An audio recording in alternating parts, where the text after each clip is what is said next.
Di zaman Khalifah Sayyidina Umar bin Khattab radhiyallahu taala anhu, otomatis Nabi sudah wafat. Kemudian Sayyidina Abu Bakar sudah wafat. Setelah Sayyidina Abu Bakar baru digantikan oleh Sayyidina Umar sebagai khalifah. Sayyidina Umar itu adalah pemimpin yang luar biasa. Unik beliau. Beliau itu Sayyidina Umar setiap malam itu keliling Madinah, keliling rakyatnya. Jadi tidak pakai pengawal, enggak. Jadi sendirian, enggak ada pengawal sama saya, sendirian. Jadi bahasa orang menyamar jadi rakyat biasa, sendirian malam-malam keliling masyarakatnya, meninjau langsung keadaan masyarakatnya.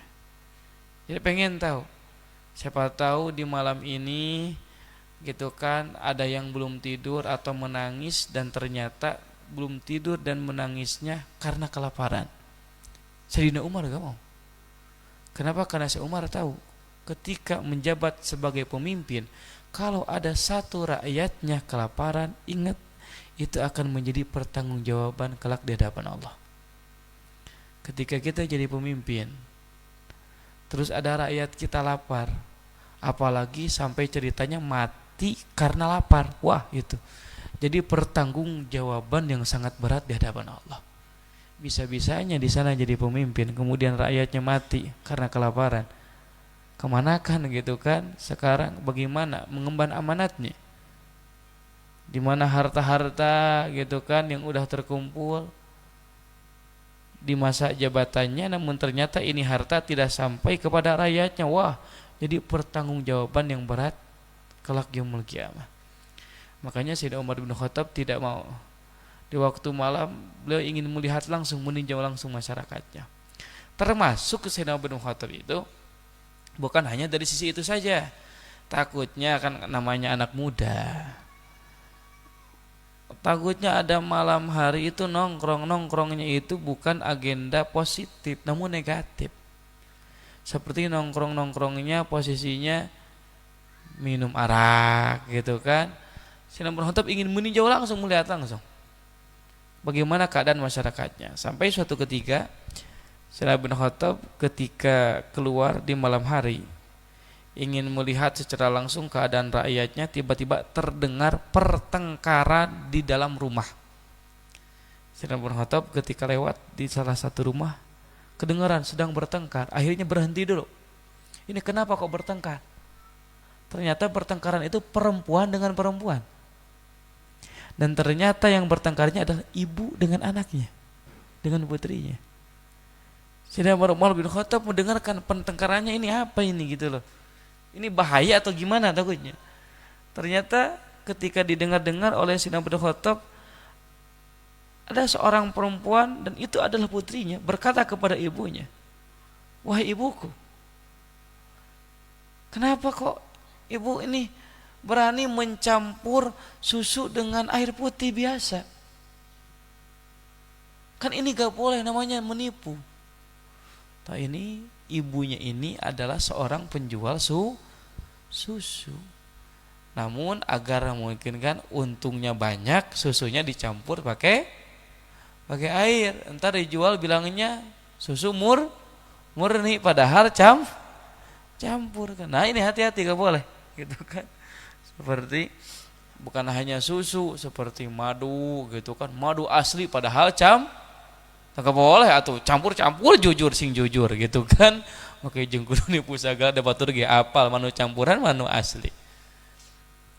Ketika ditegur sama perempuannya, sama putrinya, ini ibunya, "Bu, kenapa kok berani dicampur? Ini kan gak boleh, udah dilarang oleh Amirul Mukminin." Kata ibunya, "Santai aja. Emang Amirul Mukminin tahu kan kagak tahu." Santai aja gitu kan. Amirul Mukminin lagian kan kagak lihat. Ya udah santai aja. Kata putrinya, "Wah, Bu, ya meskipun Amirul Mukminin gak lihat, tapi kan Allah lihat." Ada bahasa kayak gitu loh. Sampai sempat keluar ucapan kayak gitu. Kan meskipun Amirul Mukminin gak lihat, tapi kan Allah lihat.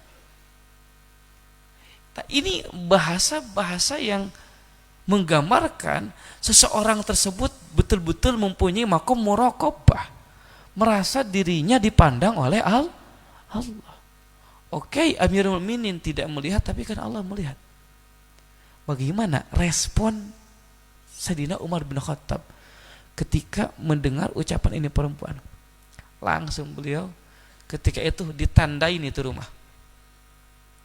Tandain, tanya ke tetangga-tetangganya. Keesokan harinya itu siapa? Akhirnya dijelaskan, oh itunya pedagang susu, oh itunya putrinya. Oh ternyata nama putrinya adalah siapa? Ummu Umarah bintu Sufyan. Siapa? Ummu Umarah bintu Sufyan As-Saqafi. Keesokan harinya Sayyidina Umar bin Khattab mengumpulkan anak-anaknya yang laki-laki. Nah, ini di antara kalian ada gak yang mau nikah sekarang katanya? Ada gak? Oh dengan siapa Pak? Semangat dah dengar siapa tawarin mau nikah. Dengan siapa? Tuh, dengan tuh putrinya tukang jual susu tuh gitu kan. Ummu Umarah, putrinya tukang penjual susu. Ketika dengar ini putra Sayyidina Umar, dengar ini Sayyidina Umar nawari nikah tapi dengan putri penjual susu, gak ada yang jawab. Atau pantar anak presiden ditawaran kawin gak sah? Karena tukang jual susu kan tuh gengsi gitu kan. Wah gagal level aja. Tunggu, gak ada yang mau ngacung. Dalam keadaan gak mau ngacung, Sayyidina Umar Khattab akhirnya udah lihat anaknya nih kumaha, iya mah gitu kan. Meureun peda levelna beda. Pada gak mau, akhirnya ngomong, ya udah.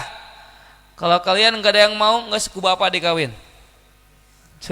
Geus bapak wae nu kawin, saudara. Dinya mau ngawin, geus bapak mau kawin, saudara. Wah, ada anak Sayyidina Umar Khattab. Yaitu Asim di antara anaknya. Sayyidina Asim. Ketika itu melihat ini gelagat Sayyidina Umar bin Khattab selaku bapaknya sampai segitunya, ini otomatis oh jangan-jangan ini bukan sembarangan perempuan. Akhirnya ngacung, udah Pak, saya aja Pak, saya mau kawin dengan perempuan, gak apa-apa dah mau anak tukang susu juga, biar saya kawin dengannya. Akhirnya gimana? Dinikahkan. Ini Asim putranya Sayyidina Umar bin Khattab dengan Ummu Umarah. Ketika dinikahkan dengan Ummu Umarah, lahirlah anak perempuan yang bernama Laila. Dan Laila ini adalah perempuan yang istimewa karena dari ibu yang istimewa. Ketika ini Laila istimewa, subhanallah, dinikahi oleh laki-laki yang luar biasa pula yang bernama Abdul Aziz bin Marwan. Kemudian ketika menikah lahirlah seorang anak yang menjadi khalifah kelima, yaitu Sayyidina Umar bin Abdul Aziz. Bayangin, melahirkan anak-anak yang hebat dari ibu yang hebat, bukan dari bapak, tapi dari apa? Ibu yang hebat. Makanya benar kata para ulama, ibu itu adalah madrasatul ula, madrasahnya pertama bagi anak. Ya kalau pengen anak soleh sebenarnya yang dilihat bukan bapaknya dulu, ibu dulu. Para ulama berkata, untuk melahirkan anak soleh itu bukan bapak dulu, tapi siapa? Kenapa? Karena ibu itu lebih banyak gaulnya dengan anak. Makanya sifat anak itu bukan bergantung kepada bapaknya sebenarnya. Sifat anak itu akan bergantung kepada ibunya. Karena waktunya itu seorang anak akan lebih banyak dengan ibunya ketimbang dengan bapaknya. Dari dulu kayak gitu. Dari dulu kayak gitu. Makanya Nabi, wasiat Nabi itu kepada laki-laki, pilihlah oleh kalian sekarang orang-orang yang akan menampung gitu kan air mani kalian. Kenapa? Karena perempuan ini memiliki gimana? Memiliki peran penting di dalam membangun anak yang soleh. Makanya sebenarnya di sini ibu-ibu yang harus betul-betul gitu kan kita bagaimana cara kita betul-betul menjadi figur bagi anak kita. Ini seorang ibu. Kadang kan seorang anak menjadi pemarah karena ternyata melihat ibunya sering marah. Dan terkadang seorang anak itu suka didoktrin oleh ibunya. Gitu kan, daya tong nurut kasih bapak, si bapak mah gitu kan. Terkadang kan seperti itu. Subhanallah. Ini hati-hati, makanya hati-hati. Dan subhanallah, tadi seorang perempuan yang bernama Ummu Umarah bintu Sufyan As-Sagabi, karena beliau memiliki muraqabah, merasa gerak-geriknya dipandang oleh Allah, sehingga Allah berikan keturunan-keturunan orang-orang yang luar biasa, sampai di antara keturunannya itu cucunya menjabat sebagai khalifah. Juga siapa lagi ya gitu. Jam berapa ini? Al-Imam Sahal At-Tusturi radhiyallahu taala anhu. Al-Imam Sahal At-Tusturi, beliau bisa nyampe maqam muraqabah di usia 3 tahun. Usia 3 tahun, bayangin. Nyampe maqam muraqabah di usia berapa? 3 tahun, bayangin. Saya sebenarnya sorry. Kenapa? Karena beliau punya paman luar biasa, Muhammad bin Suwar. Jadi Al-Imam Sahal At-Tusturi itu diasuh oleh pamannya, Al-Imam Muhammad. Sering nginep dengan pamannya di usia 3 tahun. Dan Al-Imam Sahal At-Tusturi yang namanya anak kecil, ya bangun di tengah malam itu kan wajar biasa. Ketika Imam Sahal At-Tusturi bangun di tengah malam, lihat pamannya lagi salat tahajud. Ketika lagi salat tahajud, namanya anak kecil gitu kan, ketika usia 3 tahun belum tahu apa-apa, duduk aja liatin pamannya, kernaon muridnya gitu kan. Dalam keadaan seperti itu kata mamanya, "Ya Sahal, aduh ini jadi gak khusyuk gitu kan. Istirahat sana lah, istirahat sana. Istirahat, jangan istirahat, tidur lagi. Ketika disuruh tidur gak mau terus Imam Sahal. Menolak. Namanya anak kecil, gak mau, susah tidur, bangun lagi. Akhirnya pamannya, aduh pusing ini disuruh tidur gak mau. Yaudah, Sahal, daripada kayak gitu lebih baik belajar zikir dah. Lebih baik belajar di zikir. Nah, apa itu zikir, paman? Ya udah kamu ulang-ulang aja sama kamu bacaan ini. Apa paman? Didikte tuh. Allahuma'i, Allahu syahidi, Allahu nadhiri. Allah bersamaku, Allah menyaksikanku, Allah selalu melihat diriku. Disuruh zikir kayak gitu aja. Allahuma'i, Allahu syahidi, Allahu nadhiri. Berapa kali paman? 3 kali aja katanya. Ulang-ulang 3 kali sama kamu. Allahuma'i, Allahu syahidi, Allahu nadhiri 3 kali. Setiap malam ketika bangun mengulang-ulang seperti itu 3 kali. Sampai akhirnya kata pamannya, Sahal tambahin, jangan 3 kali dong, tambahin. Udah lancar, kelihatan udah lancar, tambahin jadi 7 kali katanya. Tambahin jadi 7 kali. Sampai beberapa hari ketika sudah istiqomah 7 kali, kata pamannya tambahin lagi, Sahal berapa? 11 kali. Ketika nyampe 11 kali, Imam Sahal At-Tusturi radhiyallahu ta'ala anhu, beliau mengatakan, saya di waktu kecil itu sudah merasakan nikmat manisnya itu bacaan di usia 3 tahun. Manisnya terwujud di lisan, manis seakan-akan saya sedang memakan madu gitu.